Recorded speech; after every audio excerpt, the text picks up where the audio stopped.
Bonsoir la famille, j'espère que vous allez très bien. Ce matin, j'ai suivi 3 informations capitales que je pense que c'est vraiment important que je partage cela avec vous. Je vous demande de rester jusqu'à la fin de la vidéo et partager massivement mes vidéos sur Facebook, TikTok et YouTube. Vous voyez, je viens de finir le travail, mais j'ai pris le temps de m'arrêter sur un parking et partager cette information avec vous parce que je veux que vous soyez informés. Donc, à votre tour, je vous demande de partager massivement et de me suivre dans tous mes comptes Facebook, YouTube et TikTok. Les 3 informations que j'ai suivies ce matin sont extrêmement capitales. La première information que j'ai suivie, c'est au niveau de la green card. Vous savez, des personnes qui ont la nationalité américaine, généralement, ils font l'application pour les parents pour venir vivre aux États-Unis, n'est-ce pas? Le gouvernement américain s'est rendu compte qu'il y a des personnes qui ont la green card, mais qui viennent aux États-Unis bénéficier du système. Bénéficier du système comment? Et prenons un exemple où tes parents sont en Afrique, par exemple, right? Et généralement, tu sais qu'avec la green card, ils peuvent faire 6 mois à l'extérieur. Donc, ce que les gens font, c'est quoi? Quand le père ou la maman ou tes parents ont déjà fait peut-être 5 mois, 3 semaines au pays, tu payes le billet d'avion pour qu'ils viennent aux États-Unis, pour qu'ils ne font pas les 6 mois là, sinon ils ne pourront plus entrer. Donc, ils viennent ici, ils font 2, 3 semaines et ils viennent ici, ils font des check-ups, ils se soignent, ils bénéficient du système. Et parfois, tu prends leur social security pour pouvoir faire les taxes avec, comme si eux, ils vivaient sur le territoire. Donc, les Américains se sont rendus compte que people are playing the game, ils are playing the system, right? Donc, il y a les gens qui viennent ici, ils jouent un peu avec le système. Donc, ils prennent peut-être le social security de ses parents et ils viennent ici aux États-Unis. Parce que quand tu as la green card, automatiquement, tu as une sécurité sociale. Donc, les gens prennent les sécurités sociales de leurs parents et tu savais qu'ici, on déclare les taxes aux États-Unis chaque année. Vous voyez? Donc, ils prennent le social security de ses parents et ils font comme si leurs parents vivent aux États-Unis. Ils déclarent ça sur IRS et ils se font de l'argent. Tu vois? Parfois, les parents viennent aussi ici faire des check-ups, se soigner et toutes ces choses-là. Donc, les Américains se sont rendus compte que, mais hold on, people are playing us, right? Donc, je comprenais le vice-président dire que toutes ces green cards vont être bannies. C'est-à-dire que tu as tes parents qui sont en Afrique, par exemple, ils vont voyager, arriver à l'aéroport. Peut-être ils ont la green card depuis 4 ans. Ils vont se rendre compte que, ok, depuis 4 ans, l'agent d'immigration a dit que, ok, il a eu la green card, ça fait 4 ans. Mais en réalité, il a vécu aux États-Unis pendant combien de temps? Pendant 6 mois. Peut-être pendant, disons même 2 mois. Il va taper dans le système, regarder tous les bénéfices que ce gars a eu. Et à partir de là, on pourra te ban que tu n'entres plus aux États-Unis. Parce que tu viens utiliser les ressources des Américains. Tu vois un peu? Parce qu'il y a de nombreuses personnes aux États-Unis qui n'ont pas les assurances. Et ils sont aux États-Unis et ils ont une sécurité sociale. Si lui part à l'hôpital, par exemple, si moi je n'ai pas d'assurance et que je suis malade, je pars à l'hôpital, on va me soigner, mais on va mettre cette dette dans mon record. Tu vois? Or, tes parents qui viennent, qui sont âgés, bénéficient du système, même si on met dans leur record, ça ne les affecte pas parce qu'ils n'ont vraiment rien à perdre.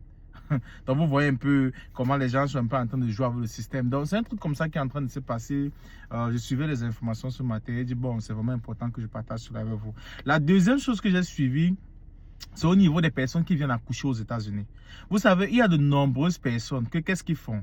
À peut-être 5 mois ou 4 mois de grossesse, right? So, ils payent le billet d'avion, ils viennent peut-être comme, ils viennent en visa touriste, disons.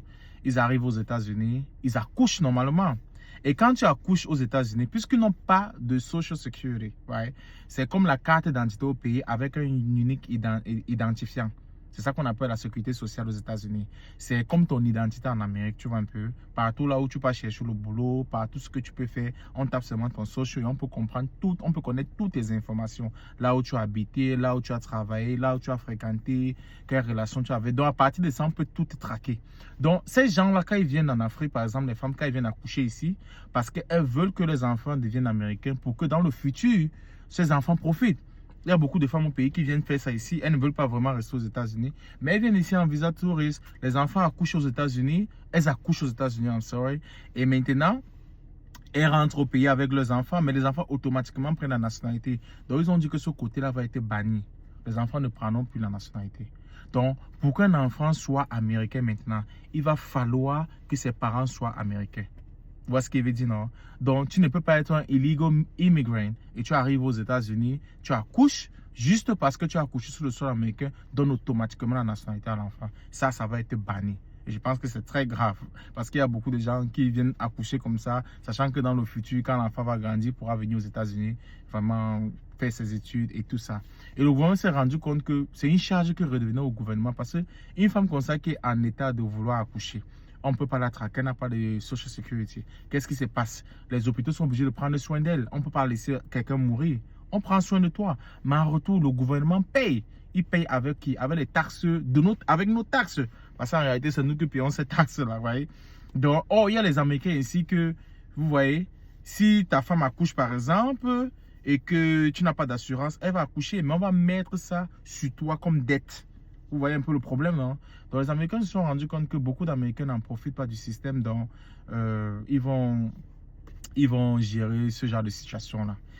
Donc, ça, c'est le deuxième point. La troisième chose aussi qu'ils ont parlé, que j'ai lu et écouté ce matin, c'était au niveau de l'éducation. Ils ont dit qu'ils se sont rendus compte qu'il y avait beaucoup d'étrangers qui entraient dans des grandes écoles. Ce n'est pas seulement les Africains, que ce soit les Chinois, les Pakistanais, les Indiens, les Africains aussi, qui entraient dans les grandes écoles. Par exemple, on va prendre MIT, on va prendre Stanford, Harvard. Vous voyez toutes ces grandes écoles, non?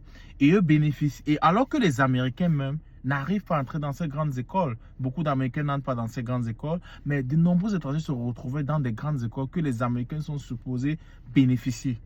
Tu vois, il y a beaucoup d'Américains qui ont vu leur rêve dans l'eau parce que, bon, ils ne sont pas entrés parce que, bon, peut-être ça peut être ne pas le niveau, ça peut être la classe sociale. Donc, il y a plusieurs raisons à l'intérieur. Donc, ils ont décidé qu'il y aurait un très faible pourcentage pour les étrangers. Donc, ceux vraiment qui vont bénéficier de ces écoles, ce sont les élites américaines. Donc, voilà les trois informations que je voulais partager avec vous, la famille. Donc, c'est vraiment urgent. C'est vraiment, vraiment urgent, les gars. OK? Et aussi, une autre information que je veux partager, si tu as fait un enfant si tu as fait des enfants ou plusieurs enfants en Afrique, c'est important d'aller déclarer à l'ambassade des États-Unis en Afrique. Va déclarer ces enfants-là. Parce que on ne sait pas ce qui peut se passer maintenant. Il faut aller déclarer ses enfants. Ça, c'est la dernière information que je voulais partager avec vous. Donc, c'est tout ce que je voulais partager, la famille. Vraiment, je vous encourage à partager massivement cette vidéo. Likez cette vidéo et suivez-moi. J'ai vraiment envie de grandir ma communauté et partager toutes des informations capitales pour ma communauté africaine aux États-Unis. Passez une agréable soirée et ciao.